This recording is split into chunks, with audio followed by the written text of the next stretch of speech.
Every single person that we talk to about you uses this word, basketball junkie. He loves basketball. I want to know why. Where and why did you fall in love with basketball?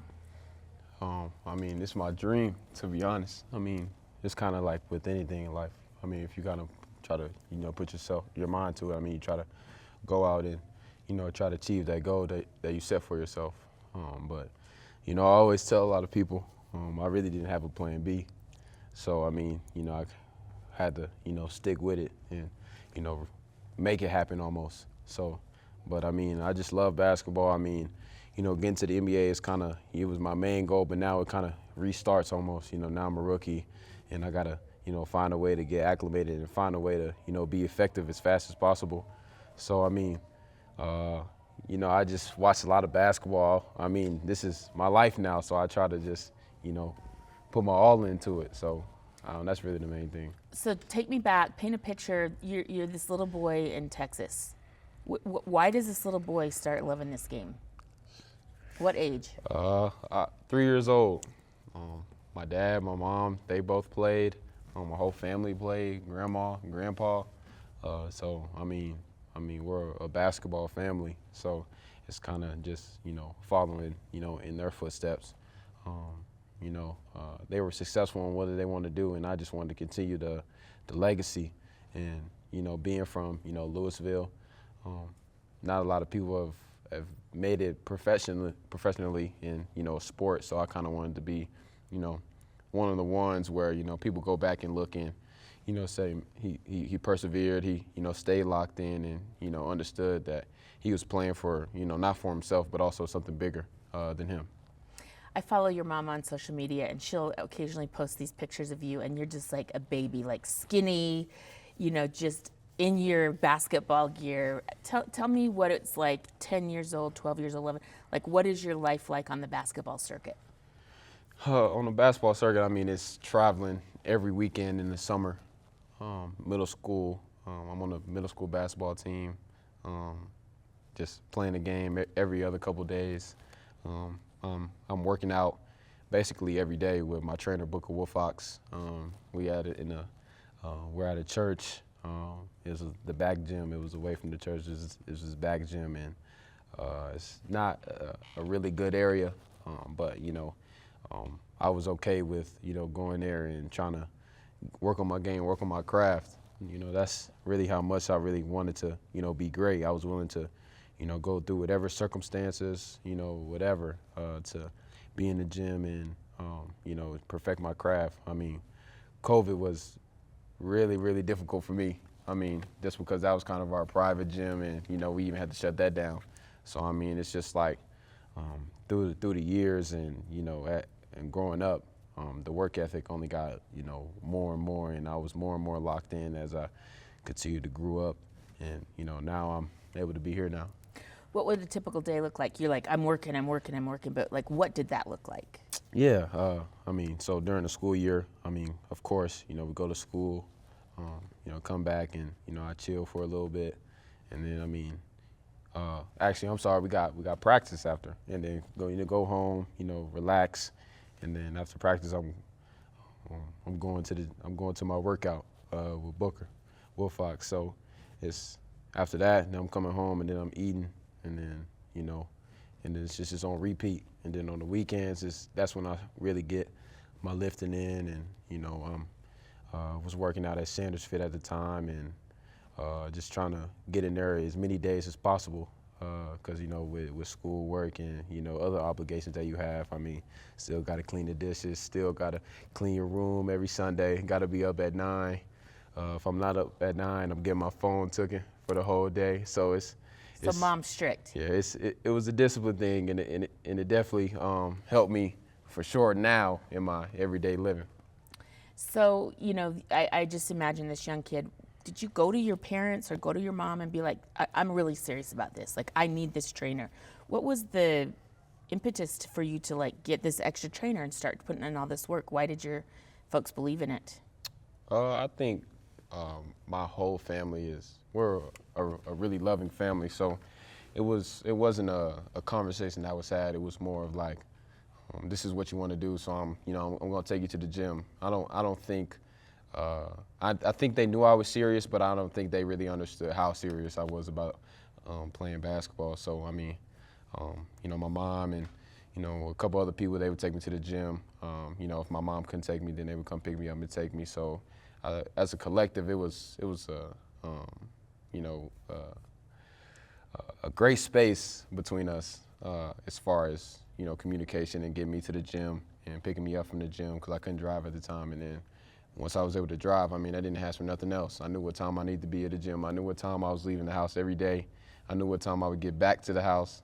So, it was kind of like, now almost in the league, you know what time you got to be at the gym, you know what time you got to lift, you know what time you got to be at the arena. So, now looking back on it, with that type of schedule, it definitely, helped me, pave the way and, learn what it takes to, be locked in at all levels. So you've just been this super motivated kid your whole life. You get to the NBA, and this year you're a rookie. And it's been kind of interesting. You get an opportunity where you get to start kind of early in the year. Then you're not starting for a while. How have you navigated kind of the ups and downs because now you're back starting? Yeah, that's honestly credit to, Chris Dunn, KD. We talk so much in the locker room, on the road. That was kind of one of the first things he kind of preached to me. Don't ride that wave. Don't be too high. Don't be too low. Be the same person each and every day. And since that conversation, I think I've had one day, and he looked at me and kind of gave me a look, and it kind of brought me back. Okay, yeah, like no matter what's going on, you gotta be the same person when you're around. You've had some really cool learning moments about moments in games. One of the ones was setting a rookie record for 9 threes in a game. I see Donovan Mitchell tweeting about you. I see guys in the league being impressed by you. What do you think when you see this and you're being appreciated by other basketball players who are fantastic? Yeah, those players, we say it all the time in the NBA, we're the best 450 players in the world come together in one league and, get to compete. So, these are guys that are established and, have established that they can play they can play their game in this league. And, when they go on, their social media, take the time and, tweet about me. I didn't see it, but, I've definitely heard about it. I got to talk to, Don in Summer League and he kind of told me, just go out and be you. Just work on your game. At some point your opportunity is going to come. And this year, my opportunity has came and I tried to take the most out of it. And so just to see they're really watching the game and, seeing that I can, do some things in this league, it kind of adds some extra motivation in a way. They're appreciating it. I think it's pretty cool. What has been a welcome to the league moment? Have you had any moment when you were like, oh, or have you just been like, I got this? I would say the first one was when we played the Suns in the in-season tournament, and I thought I had a good contest on KD, but looking back on the film, he definitely didn't see me. And I thought I had a good contest at the time, and he kind of like, man, he's so skilled, didn't really bother to shot. It's just like, okay, this is how it really is. And then I'll probably say our road trip that we had, we were 6 games, 12 days or something like that. That was a tough one, and I was just I called my best friend. I'm like, yo, I haven't been home in so long. I'm like, I just want to go home and be with my dog and my cats and just want to feel normal. But that's definitely an experience for sure. That now I know going into next season we got something like that. I'm gonna be way more prepared. How will you change it up? How will you make sure? Because I've heard young players say, like, you get in this tunnel where you're like bus, gym, hotel, bus, gym, hotel, and you just feel like you can't get it, like it's not real. Yeah. So what have you learned about how to kind of break up this stuff? What you said is, I've been in that mode too. I forgot what city we were in a couple of times. I forgot my room number in the hotel. But for me, I think the first thing would be bring way more clothes. I didn't bring enough clothes for the road trip. Okay. There we go. And then I'll probably just say, definitely, I mean, as far as the eating aspect of things, you know, fueling the body way more, paying attention to the fluids that I'm putting in my body, and I mean, just understanding that your body's gonna hurt. You're gonna be, you know, mentally, physically tired. It's just, you know, how can you push through? And you kind of, you know, figure out yourself. You figure out your character almost in those moments. So, you know, I figured out, you know, I can do this. I feel like I can do this for a long time, as long as I continue to, you know, build habits, build the right habits. So that's really what I, you know, took out of the road trip. All right, before I let you get out of here, we just got to check back in on this Rising Stars game and how cool that experience is. I saw something you said on social media where you were like, this is just the beginning. I'm going to be back here as an All-Star. I love your confidence. You just totally believe in yourself. Where does that come from? It comes from how much work I put in, to be honest. I mean, I told you earlier, I mean, since high school, I've been on a strict schedule as far as, you know, when am I getting my work in, and, you know, actually, Drew gave me a saying this season. We talk about, you know. Scott Drew from Baylor? No. Andrew Warren, he's on the staff from here. Okay. Yeah, we talk about, you know, quality over, you know, quantity. And as far as, you know, our reps, and, you know, if it's good reps, and, you know, you may make 5 shots, but you want to make 10, but those 5 shots are, you know, really good, really hard. Your habits take place each and every rep. You know, in the game, it's going to be like, you know, muscle memory almost.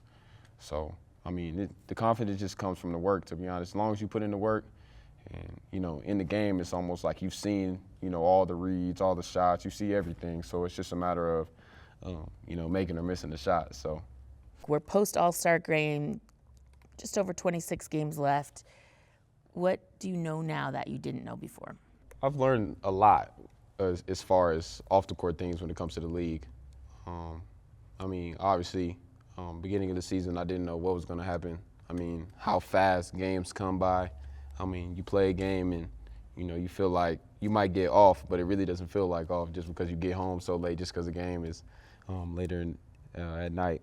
But I mean, I knew at the beginning of the season that it was very important to take care of your body, but now, as far as, you know, after All-Star, I kind of really understood what it takes to have the same energy each and every day, and what you have to do prior to that to have that energy. I mean, we had a back-to-back, and me and Walt had to go to Indiana and play the Rising Stars game right after. So it's like, you know, how you going to push through, you know, how you going, you know, you got to be there. So it's a matter of, you know, just kind of, you know, you got to show up. That's the same thing. You know, I try to, you know, pride myself in is showing up, you know, being available. So I feel like that's the best thing. If you're available, then, you know, opportunities are going to come at some point. Okay, I want to get to your mom because I just think she's dope. I just love how she loves on you, supports you. What impact have the women in your life had on you? A major impact. Growing up, it was kind of just me and my mom, and you know, you kind of really understand. I tell people all the time, you kind of understand how a woman thinks, because you know, I don't think the same as her, and so it kind of helps you, you know, throughout life, you know, how to, you know, treat people with respect and all the basic things you kind of. But the main thing I really learned is, you know, organization. Be organized with yourself. You know, it kind of carries over to, you know, what I do as far as the basketball. I mean, being organized, being respectful, show eye contact. I mean, little stuff goes a long way. So, I mean, women have played a major part just as far as my character. So, I mean, if I can build character and get better in my character every day, I mean, I can't complain at all. So, you know, my mom and all of my grandma, and they've done an amazing job as far as, you know, teaching me the morals and, you know, and instilling me the right habits a lot, you know, going through, you know, everyday life. I got to meet some of your grandparents here. They came to one of the games, and we were just chatting about you, and they are so proud of you. For sure. Like, it's so cute. They're so proud of you. How does that make you feel? It makes me feel like I'm doing something right. I mean, me and my grandma, I feel like we're really close. I mean, she has this thing called the, you know, the Fit Kids, you know, cooperation. So, I mean, she let me run that at a young age. So, I mean, she's had confidence in me before I had confidence in myself. So, I mean, when I see her, she actually posted a picture of me at AllStar break when I was a kid in Dallas. And she said to tell me, she kind of just texted me and kind of just said, you know, just something simple, look how far you come. And like, you know, when I look at that, it's kind of like I'm doing something right. You know, made it to my dream. I'm able to take care of my family. You know, she's made a lot of sacrifices for me. I mean, as far as, you know, getting me into school and, you know, getting me to places that maybe my mom may not be able to, you know, going out her way. She may miss work or, you know, maybe she might not eat that night when I'm over there. So it's just like, when you look at those type of sacrifices, it's real easy to, you know, give back and work even harder to, you know, let her understand that, you know, everything that you did didn't go unnoticed. So I know you left home when you were young. You went to IMG, so you've lived on your own before. You're still just 20 years old. If we go to your house right now, is it super organized? Like, would your mom be proud of you? For sure. Every Sunday, we cleaning. We up, cleaning. I got a dog and 2 cats, so I gotta clean. Okay. I mean, the morning is the same all the time. Get up, you know, do what I gotta do, feed the animals. Now I'm off the way to the facility. Okay. But like, I mean, we wash clothes every Sunday. So like, even something simple as a door stopper that I used to have growing up. You know, put the door stopper on the front door at night. So I mean, I've taken all types of things. When leave the kitchen, turn the lights off.